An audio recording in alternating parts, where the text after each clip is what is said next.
Hi, little review video today, something a bit different. This is about freehand sharpening, and I've picked up this kit by SKERPER, at least that's how I think you pronounce the name, from knivesandtools.co.uk. So really this is probably the first time I've really properly tried freehand sharpening, and I've tried it out on a few knives which, you know, not hugely expensive, knives which have been abused and really need to be brought back to life. Things like this sort of simple sort of Warncliffe shape kitchen knife, a few Swiss Army knives, and this cheap Chinese knife from Enlan, EL01. Nice knife though, but only a tenner. And I've also tried it out on this little Leatherman multi-tool. So, as I say, I've been learning how to do this. This kit comes in around about £50, so it's quite a good place to start, I guess. I'll put a link below so you can take a look at the kit online. As I say, it's 3 pieces.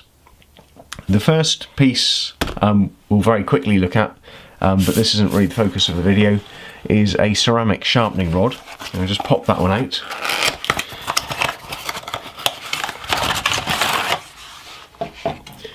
So this is basically very similar to a sort of sharpening steel, like what you'd get in a sort of a carving knife set. Steels are generally just to true up the edge of the knife. It doesn't normally truly sharpen it. So the steels, the ones which are made out of metal, as far as I understand it at least, they're there to straighten the edge after you've done some cutting, so your knife might have hit some bone, and really it's just true up the bevel and just put it back into good service again. Not always for sharpening. Now in this case, this is a ceramic rod, so a very fine grit, probably even finer than a 3000 grit, but you can do a little bit of sharpening with that, but you know, not its primary purpose. Another thing you can do with this is to use it to sharpen a bread knife where you've got the deep serrations, and you can run it down that just to put a bit more edge on that. But yeah, so that's really for day-to-day maintenance, not bringing a knife back into service.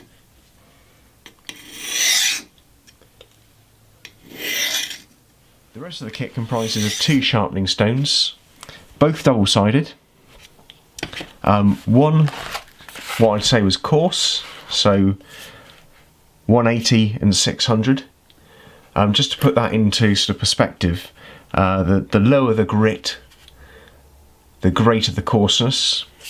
And as far as I understand it, if you were making a knife, you know, on a grinder, I think you'd be working at about 60 grit. So it's not quite that abrasive, but it's pretty abrasive. So this, the 180, you'd probably use when you're trying to put a new edge on a knife. And then the finer grits, which are 1000 and 3000 grit, so pretty fine, sort of the 3000 almost putting a polished edge on it, not the sort of mirror polish that you get off a strop, but a very, very fine edge on a knife. If I open these up,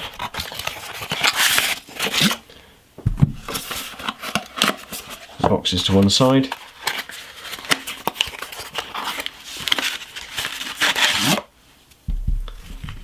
There are the stones.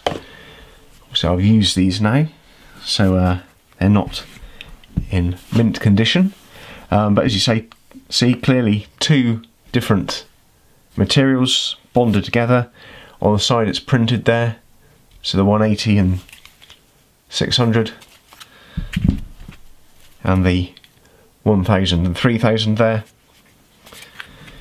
Now these stones, you know, what I've learnt doing a little bit of research, the first thing you've got to do with these is give them a good soak in water.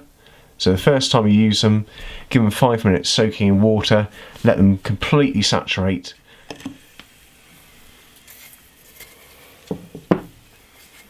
As you use them, continue to keep them wet. Now the reason water is important to this is, I think there's probably 3 reasons why water is really important. The first is lubrication, to allow the knife to move smoothly along the the stone. The second is to stop the stones clogging.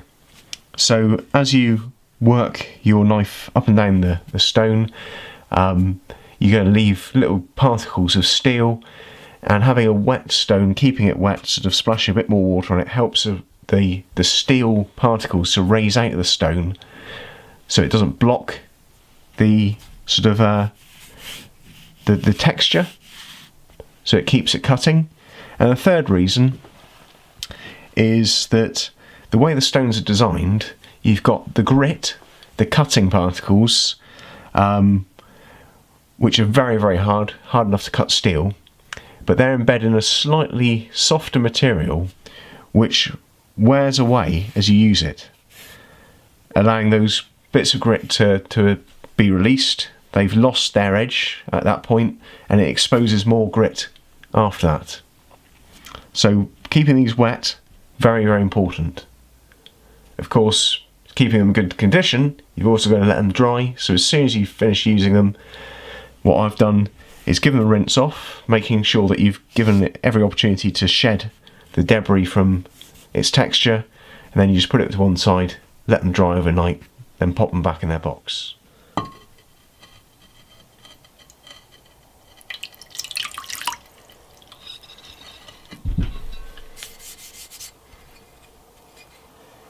The other point to note is obviously, as they are soft to a degree, you've got to use the full length, the full width of the stones, getting your knife all the way along, and using it evenly to keep them truly flat. So that's another important point. Okay, what else have I learned about these? Well, first of all, it really does take a bit of skill. It's a bit of an art, sharpening by hand. I've had previously good results from, say, a Lansky system, a guided system. You know, initially I thought, why would someone choose to do it by hand? Now, there's a couple of reasons. One is skill, it's sort of an art.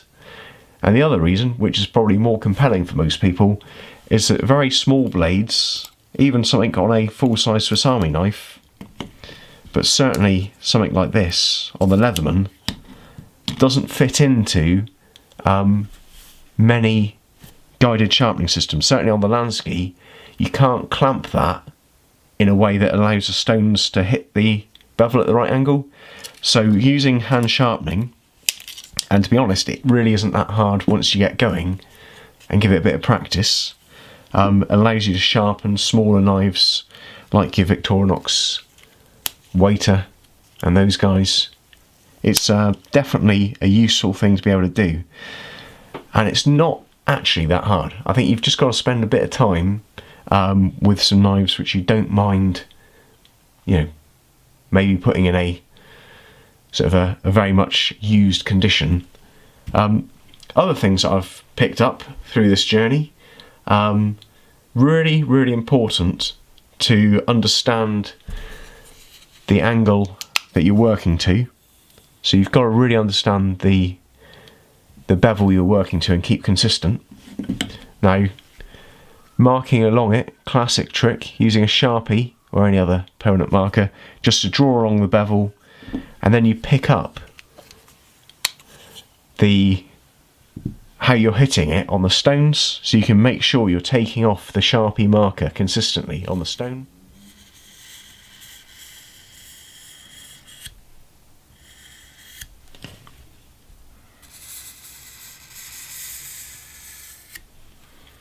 The other thing is very easy, or relatively easy, to sharpen a straight edge like a Warncliffe profile. Not so easy when you've got a significant belly. So nice and straight there, very easy, push it away, always cut into the stone, so pushing a knife like that. But as you get to the belly and the bevel that swings around it, you've really got to just edge it around. And I've actually found it's a little bit easier to treat the belly as a separate motion. So you you go down on the straight, and then you swing along the belly.